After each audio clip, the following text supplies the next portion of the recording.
Selamat malam semuanya. Persiapkan diri kalian karena ini di atas jam 9.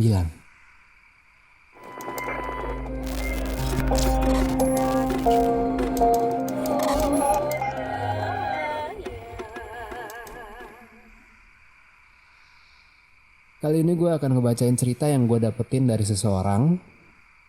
Namanya Rani. Nama gue Rani.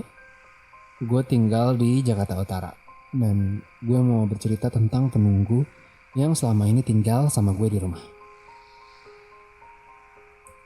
Jadi gue percaya emang setiap tempat tuh ya pasti ada penunggunya. Dan di dunia ini kan emang kita gak tinggal sendiri aja gitu. Ada makhluk gaib kayak jin, setan, dan sejenisnya. Itu berarti di rumah kalian juga bisa aja ada juga penunggunya. Nah, ada beberapa penunggu yang emang bisa hidup berdampingan tanpa nunjukin dirinya dan ada yang enggak. Contohnya kayak penunggu yang hidup di rumah gue. Gue langsung aja. Jadi hal yang paling sering kejadian itu gangguan suara. Rumah gue tuh 3 lantai. Sering banget tuh kalau kita lagi pada di lantai 1. Itu selalu ada suara-suara dari lantai 3. Padahal gak ada orang sama sekali. Mulai dari langkah. Terus suara furniture kegeser. Bahkan suara-suara lain juga sering. Pernah gue lagi sama bokap gue lagi nonton TV di ruang tamu lantai 1. Nah, adek sama nyokap gue sama mbak gue juga tuh udah pada tidur. Waktu itu tuh udah jam 11 malam. Gue lagi ngelarin nonton film di HBO. Terus tiba-tiba bokap gue yang lagi fokus nonton, tiba-tiba dia ngeliat kiri kanan gitu. Gue otomatis sadar dong, kok ini bokap gue kayak gak fokus gitu, ke distract. Akhirnya gue tanya, kenapa Pak? Adek kamu udah tidur belum sih? Bokap gue nanya balik. Udah kok. Tadi kok kayak ada suara adek kamu nangis ya? Gue sama bokap gue langsung diem-dieman. Tak lihat-lihatan aja. Tapi gue gak terlalu pikirin. Karena gue juga gak denger suaranya. Kita akhirnya nonton TV lagi. Dan gak lama tiba-tiba gue bisa dengerin suara itu. Suaranya tuh kayak cewek nangis. Tapi bukan adik gue.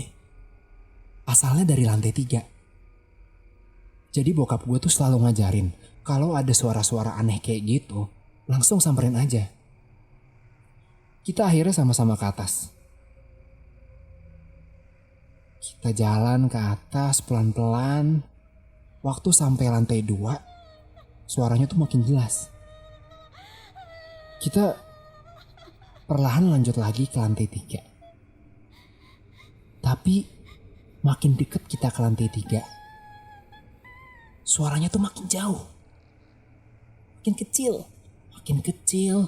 Sampai tangisan itu tuh hilang. Gue sama bokap gue akhirnya nyalain lampu di lantai 3. Terus kita ngecek ke semua sudut. Gak ada apa-apa. Gak ada orang sama sekali. Cuman emang perasaannya tuh udara di lantai 3 tuh beda gitu. Kayak rasanya tuh kayak penuh, sesek. Gak tahu sih gue juga gak bisa ngejelasin, tapi beda aja gitu. Gak tenang gitu kita di situ gitu. Akhirnya kita mutusin untuk kelar nonton dan kita tidur. Nah, gangguan-gangguan kecil kayak gitu tuh sering banget kejadian. Tapi yang paling parah, gue inget banget waktu itu malah kejadiannya tuh pas sore. Masih terang. Masih jam 4-an kalau gak salah. Itu tuh gue lagi gak ngantor karena lagi sakit. Jadi di lantai 2 tuh ada kamar bokap nyokap sama ruang kerja bokap.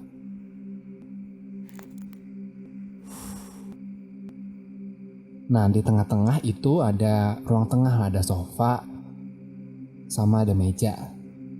Nah ruang kerja bokap gue tuh persis berdampingan sama ruang tengah. Dan dinding ruang kerja bokap gue tuh dari kaca. Tapi kacanya tuh bukan yang tembus pandang gitu. Kacanya tuh perforated, jadi semacam ada stiker yang ada pori-porinya gitu. Jadi orang dari dalam tuh bisa lihat keluar, tapi orang luar tuh nggak bisa ngeliat ke dalam dengan jelas.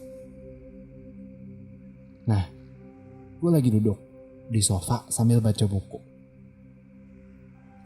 Nyokap gue tiba-tiba datang, dia nyapu ruangan, terus dia masuk ke ruang kerja bokap gue. 30 menit kemudian, akhirnya gue, yang tadinya gue duduk, gue tiduran. Gue masih baca buku dan gue masih ngeliat nyokap gue mondar-mandir. Di dalam ruang kaca dia lagi bersih-bersih. Nah,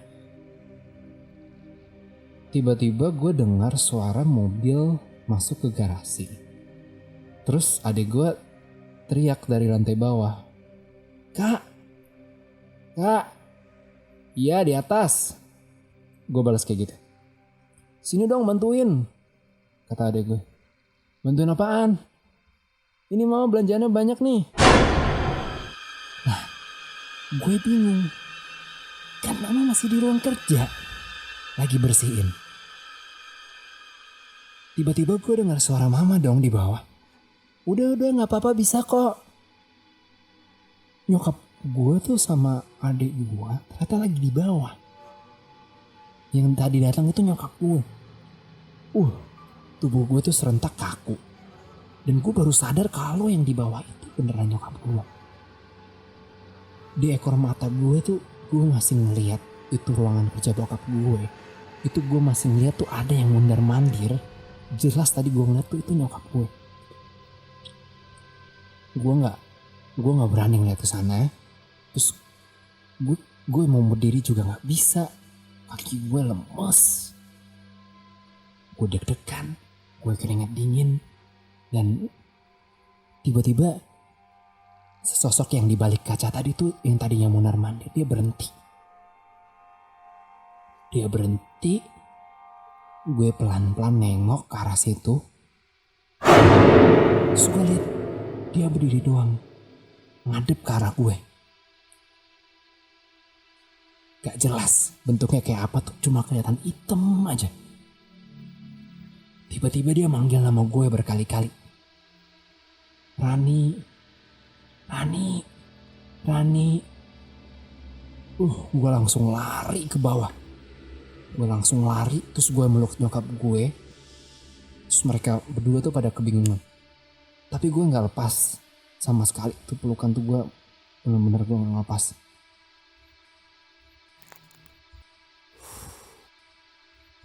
Nah, hal kayak gini tuh terus terjadi. Walaupun sampai sekarang itu yang paling parah. Tapi walaupun gitu gak cuman gue doang yang ngerasain. Itu teman-teman gue pun ikut sempat ngerasain juga kehadiran penunggu rumah gue itu. Gue tuh pengen pindah rumah aja gitu rasanya. Tapi ya gimana gitu. Memang ya di dunia ini lagi-lagi kita gak sendiri gitu. Mau pindah kemana juga dimanapun pasti ada penunggunya. Cuman bener kalau diingat itu lumayan bikin trauma buat gue. Dan semoga kalian gak mengalami pengalaman yang sama kayak gue kayak gini. Itu aja cerita yang bisa gue sampaikan malam ini. Thank you udah dengerin. Selamat malam.